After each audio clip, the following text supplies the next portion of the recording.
I gotta start with the premise.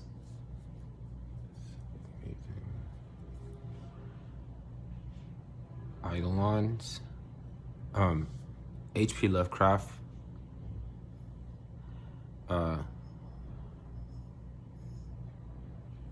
Is the inference to Eidolons.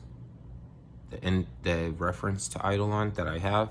There might be something called an Eidolon before that, of course.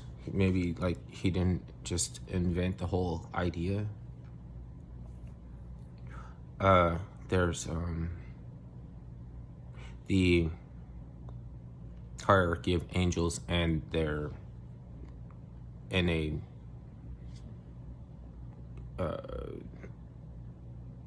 they're diametrically opposed in a cacophony, and there's a hierarchy of angels, and they work together to vanquish the enemies.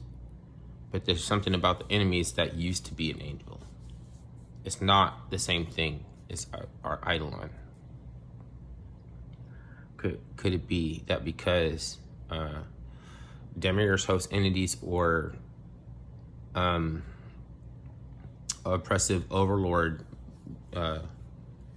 gods, or basically all of them are, because whatever there is about that, they have to keep you away from it to the best of their ability. Then you won't get your Osirian body, because Osiris wants to keep you from your Osirian body. He's one last guilt trip that you have to interpret to, that's kind of like, his hat is a seed, a grain. It's a kernel of grain. His hat is actually represents this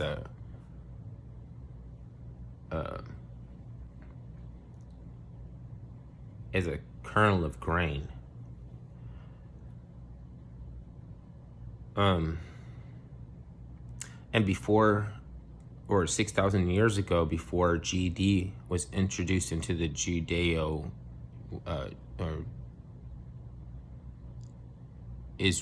Israelites, like they came up with this. Before that, if you say God, it's just like if I try to spend gold and you spend US dollars. You would be like, why are you gonna try to give me this? Or you spend another currency. Let's just say that you didn't have an attachment to anything because you're just converting, you're just a money changing, right?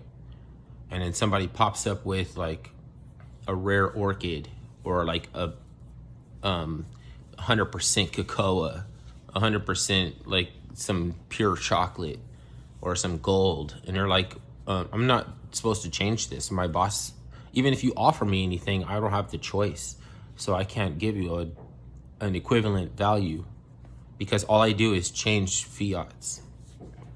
So you're crazy. I have to look at you like you're crazy. I guess conventionalism it works, and so why would you break? Why would you break protocol? You're just being an arse. You're just pulling my leg. Also pulling your leg in the grift sense of like moralism. We didn't need it before that.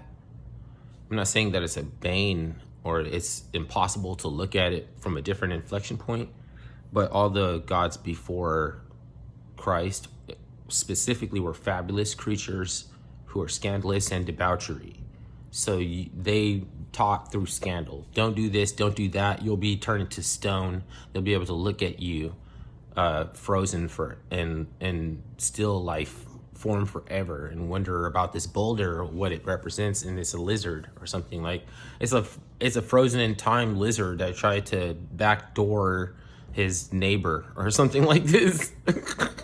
So you were like, yeah, you don't worship those gods. Be careful.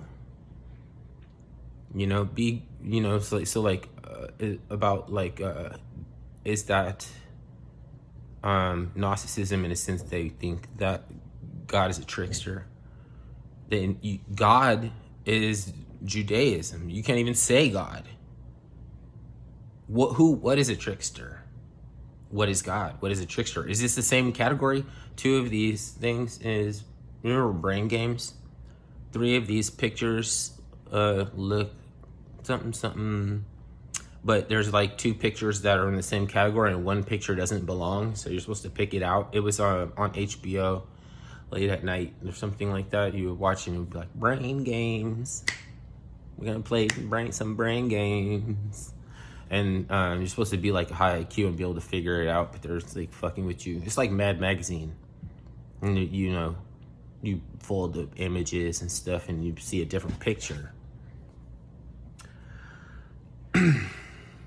But that wasn't intended to happen. See, you only see a different picture because everything is deteriorating. And you only get a fraction or a snippet if it's contributed to a mystery system, and you can say, oh, this works. It's not magical thinking. It's a mystery system. It works. But it's not mine. I'm using it, but I'm getting all my inflection points thrown off, and other people see a grift, and some people want to use it like a gangster. So God be used like a grift, and Christ is used like a gangster for the fear. God is being used as a grift because this is the true God. The truth will set you free is an occult saying. Just like fake it to make it. It's not that you have to be fake to make it or anything like that. It's an occult. It just means something hidden. Just like an enigma. So that could be an attraction too. So just like something that can be used for a conspiracy is also very funny and can also be positioned in a way that is like, ha ha ha ha.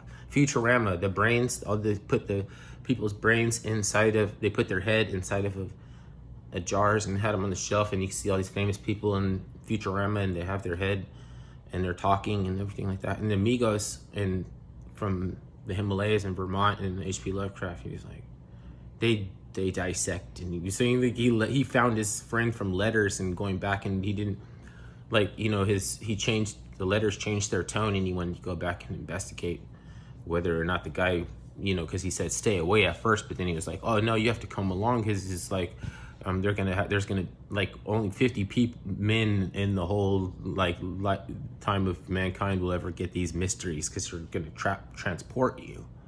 And they said the way that they disconnect your brain and leave your body still alive in your brain in this vat that can be so that it can transport through space is like so high tech that it's actually natural, and they can come back in later and put your brain back in, and you could be an operative. You could be walking around like, hey bro, you gotta check this out. Come to Vermont, come to the northern Himalayas. You know what I mean? We're gonna visit the Migos. Like, I want some candy. Remember the rappers and the gangsters? It's candy supplies. You know what I mean? And it was like, or before, if it is actually like back in the days in the 70s, they wasn't on all that, it wasn't like really toxic like that. It was just pressed. It was just pressed wax. We were just pressing vinyl. There were just like people able to press their own records. They had the technology, and they fucking rode around motorcycles with their own records that they pressed themselves in the back of their motorcycle and fucking selling it around and stuff, It's like vinyl. Plastic with a component of ash resin that makes it like vinyl. Then you can carve the grooves, and similar to the Celestial Ship of the North, which is it's like in the middle of the record, there's a circle, but they put this symbol around the circle. That symbol it's like, it looks like a perfectly symmetrical shape that goes around it. And it's kind of like, you know what I mean? Like, this is the Northern Star. It's like, this is Sirius B or something. There's B-sides to this record. They check out the other, flip it over and check it out, is a B-side. But I've seen that symbol on people's shirt. It's like a circle, but it's like cut in a way that it's going around, and it's like it got the dot in the middle, black dot. It doesn't mean like this is only for black people. It means that some people are trying to refine their point to a dot, to a dense particle like the Godhead. And some people are trying to blow it open. Some people are trying to bust that shit open. You know what I mean? And that's all the same. That's like either one of those people is, there's no problem with that. It's all cool. It's all cool. It's a science.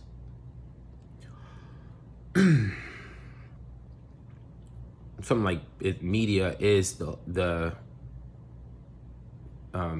same thing as the sublime mythology in the grotesque history, because it's technology hidden in the sublime mythology that makes for grotesque history, and the way it's presented to you is media.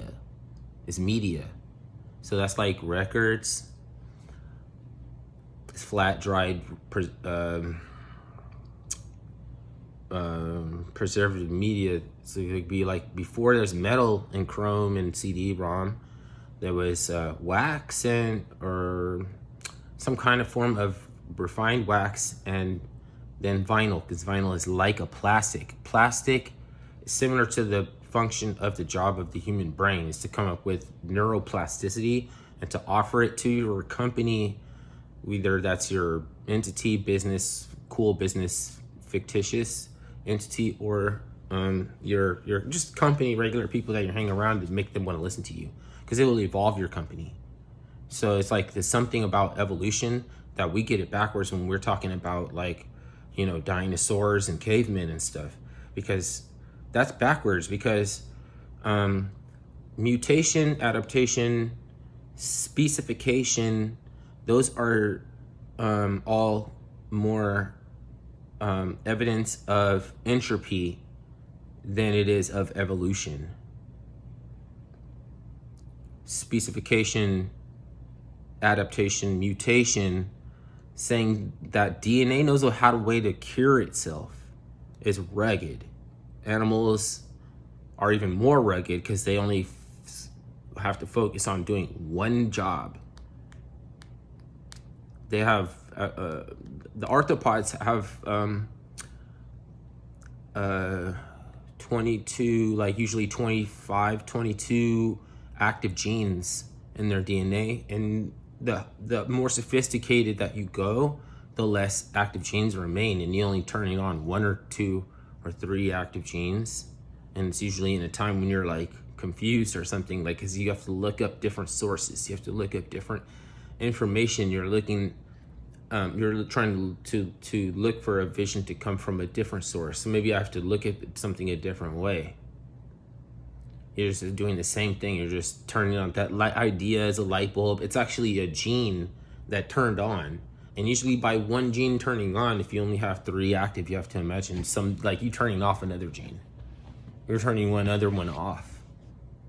That's why the elite is scared, right? They're scared of people who are like, you know what I mean? If you know, and you're gonna be the truth will set you free, and the truth about this, and I'm gonna tell you what they don't want you to know, then I'm never gonna tell you anything that you already don't know.